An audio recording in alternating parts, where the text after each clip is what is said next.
The new Hyundai Kona Electric is bigger, it has more technology, it has more EV driving range, and it has a cheaper starting price point. So, is there a catch? Actually, there are a few. Stick around, I'm going to tell you about it in this review, and if you haven't already, please like and subscribe. If you have, thanks so much, let's get to it. If you're looking for review coverage of the Hyundai Kona petrol models, I've done a full detailed rundown of the range. You can find the link in the description below. And I've also done a fairly deep dive into the hybrid versions of this car. So look, there are a few different choices available. The electric model range though does have a fair bit to talk about because this time around, Hyundai has dropped the price and increased the driving range on the entry-level model.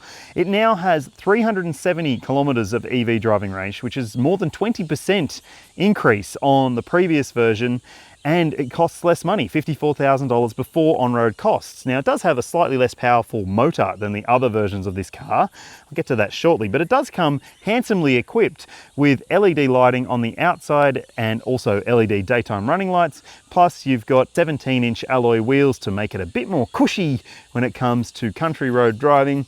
On the inside, you get some really nice material finishes. Plus, you also get twin 12.3-inch screens. One is a touchscreen for your media system, your Apple CarPlay, Android Auto. You also get sat-nav as well. And it really does look pretty high-end for an entry-level car. And then if you want, well, more EV driving range, you need to step up to the Kona Extended Range. It costs $4,000 more, but not only does it add more than 130 Ks of EV range because of its bigger battery pack, it also adds more power to the equation. So it might be the perfect one when it comes to the Kona range. In fact, I think it is. And then there's this one here, which is the Kona Premium. It has the same long-range battery pack, but it has less EV driving range because it's heavier and it's got 19-inch alloy wheels, which aren't as aerodynamically efficient. It also gets slightly different lighting on the outside, and on the inside it does look and feel a fair bit more special because it's got nice leather trim. You also get heated seats and cooled front seats and heated outboard rear seats and a heated steering wheel and a bunch of other features as well. But it costs 10 grand more. So you're gonna have to want all those nice bits to justify that extra bill. Now, let's talk about some of the best alternatives to this car. You probably know by now that there's sort of a split between the Chinese brands and the other brands when it comes to offering EVs in Australia. So let's talk about a couple of different alternatives for you. So I reckon that the best alternative to the Hyundai Kona Electric is the MG4. Sure, it's not an SUV, but it is a very good electric hatchback. It has comparable practicality. It might not have as much bling on the inside or on the outside, but it does offer huge value for money, a long warranty, and it could be the right EV for you if you are after something that does the job. Another option that might tickle your fancy, if you are after something that is a little bit more flamboyant, then you could check out the Cupra Born. Now, it comes in at around $60,000 and it's rear wheel drive, so it's more fun to drive than some other EVs out there, including this one. And I do think that it offers a lot of value for money. It looks different, it feels different, and it has a very different aura to it. So it could be a very good option for you as well. And obviously, if you're looking to spend about this kind of money, then you could check out the BYD Seal, which I've done a full detailed review of. I liked it. I can't wait to drive one of the lower spec versions because I think that's where the value is. And also the Tesla Model 3. Now, the new look sedan has a few features which you might love and you might hate, but hey, I reckon that they offer a fair bit of value for money in the Tesla Model 3 lineup. But tell me what you think in the comments section below. Which would you pick? And let me know if there's any other SUVs that are electric that you would recommend yourself. Hit me up in the comments.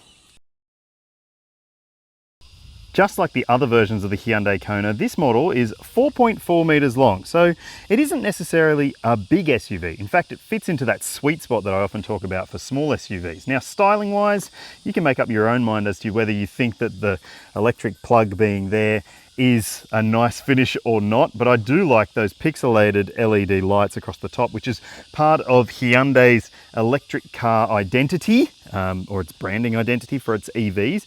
Now, the back, I'm not so sure about. A friend the other day told me they reckon that it's a bit complicated and complex looking. I can agree with that. Those tail light clusters are, well, designed to look like the previous version of the Kona. I'm not so sure that that should have been carried over, but you tell me what you think in the comments section. Still got one of those lovely horizontal beams across the back with the pixels as well. So, is it big enough when it comes to boot space? Let's take a little look, shall we? Okay, so this car has a pretty neat feature. When you do walk behind the car and you've got the key in your pocket, it will automatically open the boot for you. It'll go beep, beep, beep, and then open for you. So you don't have to do that silly kick under the tailgate thing. I like that. I like that technology. It's very smart, especially if you've got kids.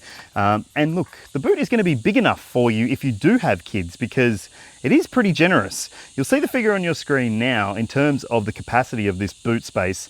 And I think that there's enough room in here for a pram, some shopping bags, or even a weekend's worth of luggage if you go away. Now, what I really, really love about the Hyundai Kona Electric is that you get a space saver spare wheel under the boot floor. That just makes this a far more compelling alternative to some of the other EVs out there that don't come with a spare or come with a tyre repair kit. So look, I think that it stacks up pretty well. There's a couple of shopping bag hooks in the back here as well, so your things don't fly around when you come home from the shops. Yeah, pretty good. Now, I'm not going to do a full detailed dive into the interior because if you've watched my other Kona reviews, you'll know it's very, very similar in here. Nothing wrong with that because this is a practical cabin and it does have nice controls laid out exactly where they should be, with buttons. You've got buttons down here for your climate control system. You've also got some buttons down here for your media controls and a couple of knobs as well. One for tuning, one for volume. Up above it is that big 12.3-inch touchscreen media system, which has menus upon menus. It's a slightly different look to the Kona that I drove last time. A few more features here, I think. And of course, you've got a bit more EV information available to you as well. And that gives you a really good at-a-glance view of how you've been driving, maybe how you could drive a little bit more carefully, depending on the situation that you're in as well. You can play with your charging settings in there as well. So you can set a timer for when you're leaving, or you could even just set it up so that you know that it's going to charge on Wednesday nights from midnight till 4 a.m. Whatever it may be, you can do it in this screen.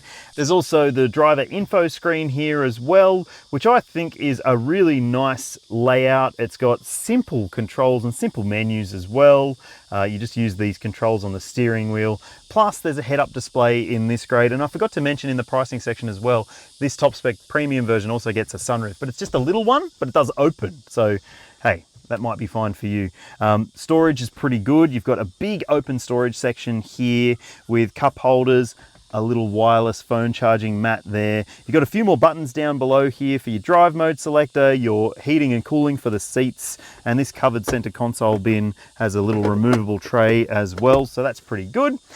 If you're wondering where the shifter is, it's over here next to the driver's knee, and in fact you might want to watch your knees sometimes when you're getting in and out of this car because it is a little bit easy to bump, especially if you've got long legs, and also it does take a little bit of getting used to because you have to twist it forwards to go forwards and backwards to go backwards, which is the opposite of what you do when you're shifting with a shifter. You go down to go forwards and up to go backwards, sort of. So yeah, silly shifter aside, let's check out the back seat space and see if this is family friendly enough.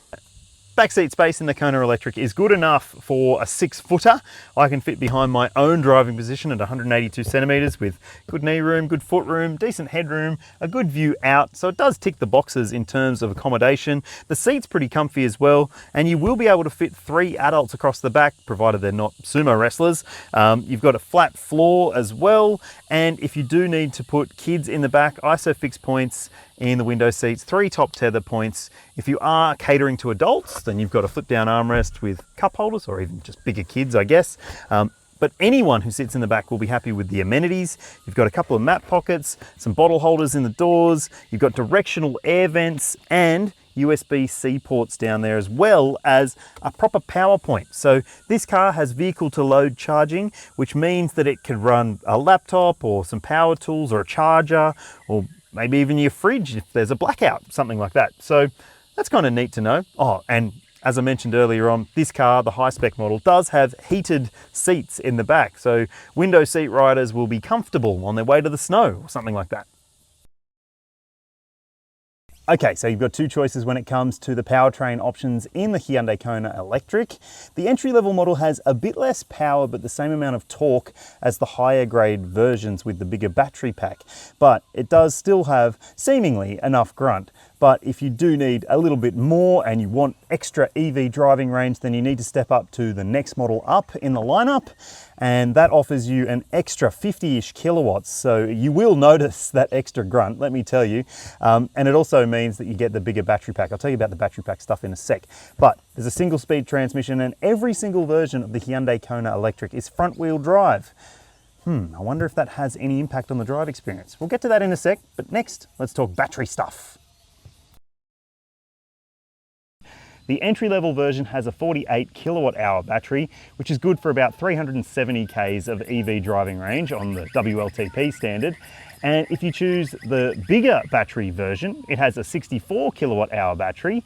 And that means that if you choose the extended range model, you'll get something like 505 Ks of EV driving range. But if you choose this premium version, which has bigger wheels and is a bit heavier, it will do about 440 Ks EV driving range. So that would weigh into my decision-making process. Now, I always get a little bit nervous about cars that have the charge port at the front because I think about front impact crashes and whether that would write the car off. But anyway, let's talk about charging. You've got AC and DC charging. This time around, AC charging at more than 10 kilowatts.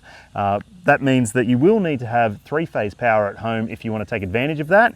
Most wall boxes will do about 7 kilowatts. And you've also got DC charging, but it's not on the 800 volt architecture like some other Hyundai electric products. That means you can't do 350 kilowatt charging. So it isn't necessarily as fast as some of the other EVs out there, like a Hyundai Ioniq 6 or Ioniq 5 for that matter. So that might factor into your decisions. Let me know. Before we go for a drive in this new generation Kona Electric, I'm going to turn off a few safety systems because I do that with every new generation Hyundai product that has these annoying systems in it. So first one I'm going to turn off is the speed limit recognition system. Okay, that's done. And I'm also going to turn off driver attention warning. There's a little camera here that keeps an eye on your eyes. And if you look away for too long, it will beep at you constantly. And it's really bloody annoying. Okay, those things out of the way, and that's something you'll have to do every single time you drive the car if you do want to buy a Kona Electric. And look, I can see why there are reasons that you would want to buy a Kona Electric if you can get over those really annoying safety systems. But look, I wouldn't be buying this top spec version with the larger 19-inch wheels because if you live in an urban area, you will feel a lot more of the road surface below you, and the ride just isn't as comfortable as it could be. It's not uncomfortable, it's just firmer and sharper edged than in the lower spec versions of the Kona. So now, I haven't driven the versions of the electric Kona with the 17-inch wheel package, but I know from experience in the other Konas, the smaller the wheel, the nicer the ride. That seems to be a universal thing. Now, let's go for a bit of a drive. I'm going to put the air conditioning on. It might be a little bit noisy because, well, EVs tend to have noisier air conditioning than some other cars because so much else of the car is relatively quiet. Now, another reason I wouldn't choose this high-grade version is because I know that it does throw quite a bit of noise into the cabin from those tires. And look, those tires are great, they're grippy, and the wheels look cool, but there's a big penalty to pay with them. So I wouldn't be choosing them if I could avoid it. And look, I think that there's still a whole lot of value in this grade if you want the luxury features that you are getting in this spec. But if you can live without some of those niceties, then as I've said already, and I will continue to say, I think that the standard version with the extended range battery pack will be the better pick. See, picked up that pothole nicely, didn't it?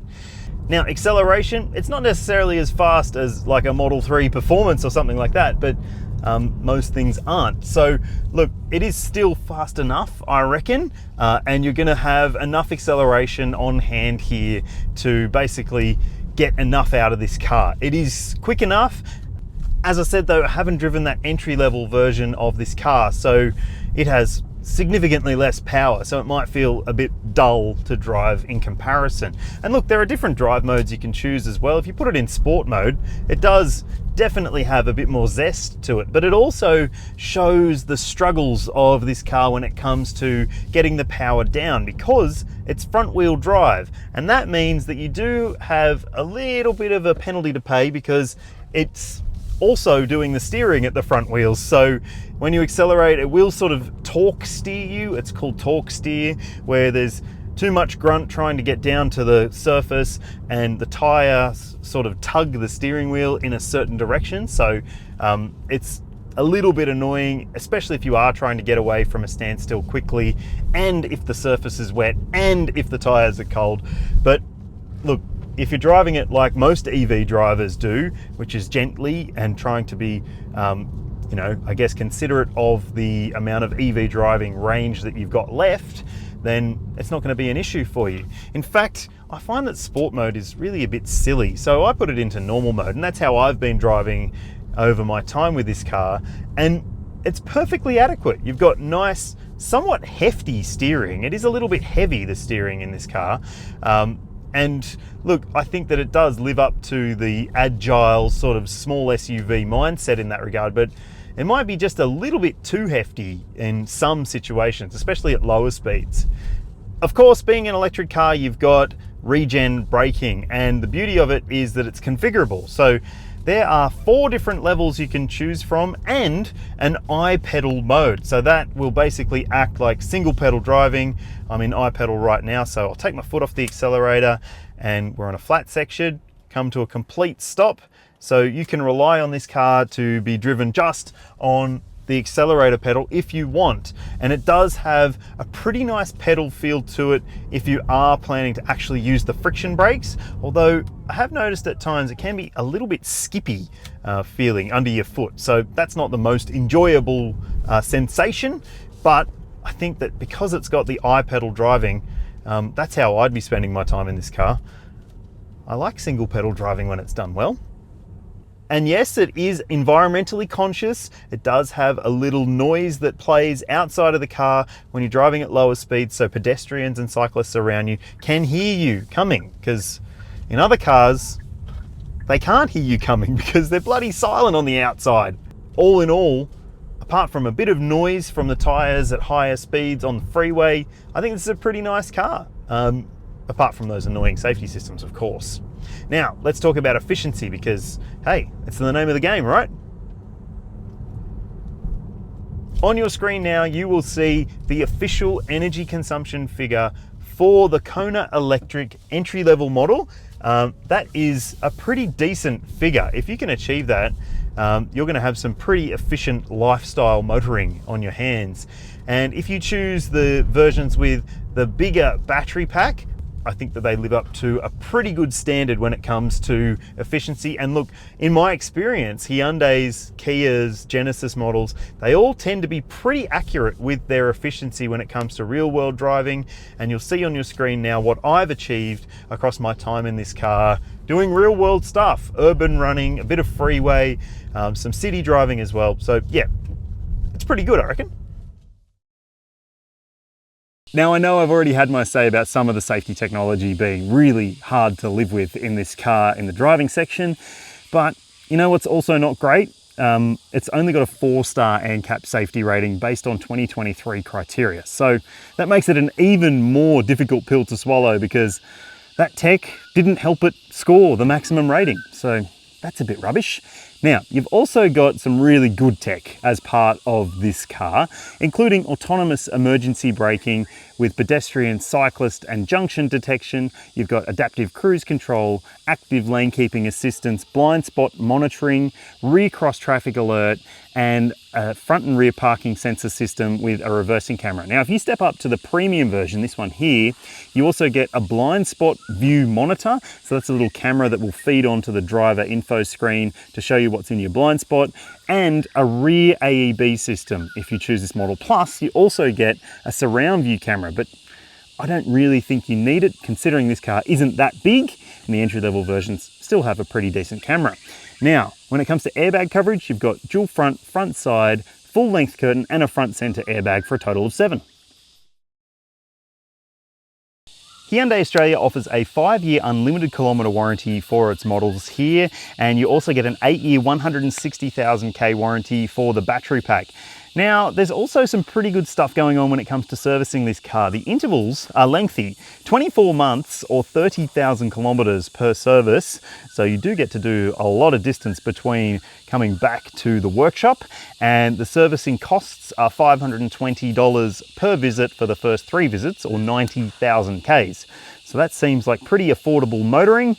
Plus you also get 5 years of roadside assistance included, and there's a 5-year free sat-nav map update plan for this car as well, if you use sat-nav. I can totally see why you might like the Hyundai Kona Electric, but it does have some issues. Those safety systems are bloody annoying. And look, the top spec model here at $68,000 before on-road costs doesn't make a whole lot of sense to me. I would be recommending that you look at the standard version, but with the extended battery pack. I reckon it makes a lot more sense. But tell me which one you would pick in the comments section below, or would you choose something different, one of the alternatives I mentioned, or a completely different car? I'd love to hear from you. If you haven't already, please do like and subscribe. If you have, thank you so much for ringing the bell and keeping up to date with all of my reviews. It helps me keep this channel going, and I've got a lot more content coming. So thanks very much, and I'll see you in the next one.